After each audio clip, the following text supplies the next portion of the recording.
Assalomu alaykum, hurmatli kuzatuvchilar. Mana bugun xudo xolasa 5 kunlik protokolimizni tugatdik. Muammo trapetsiya mushagi, rambovitka va kuraklar orasidagi подвздошно реберный мышцаlarda muammo bor edi. Xullas, butun boshli tepadagi полный korpusda belli kvadratniy mышцalar ketgan edi. Malvigorodnichniy mышцalar полностью ishlandi. O'zi asosan opani kelganlari o'sha sal holsizlik, surunkali charchoq bilan kelgan diza opa. Shu biroz o'zingiz aytib borsangiz. Aha. Hozir ancha yengilman. O'zi ish qilishga nimam bor, g'ayratim bor. Uyqu ham kechasi uyqu yo'q edi. Ozonga yaqin, bo'lmaga yaqin uxlardim. Nimasi umuman buzilgan. Grijam bor deb grijalar nima sentrlarda borib qatnaganman. O'tda bunaqa rezultat olmadim-da. Tushuntirishmagan nimaligini, qanaqaligini. Ozgina massaj degan, harakatda sudrab turasiz degan, men o'zim Lekin xolis bo'lmagan unga. suzishga borardim.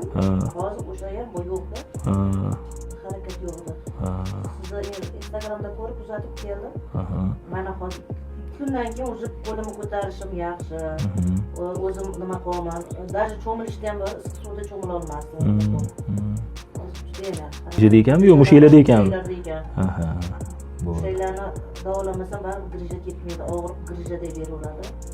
Sizni tushunganingizni o'zi juda katta narsa. Hurmatli kuzatuvchilar, agar kimda surunkali charchoq belgilari sezilayotgan bo'lsa yoki bo'lmasam sizni tanangizda, mushaklaringizda miyofascial bolevой sindrom, trigger muammosi borligini taxmin qilayotgan bo'lsangiz, unda bizga murojaat qilishingiz mumkin va siz bilan aynan qanaqa usulda ishlashimiz mumkinligini gaplashib olamiz. Salomat bo'ling.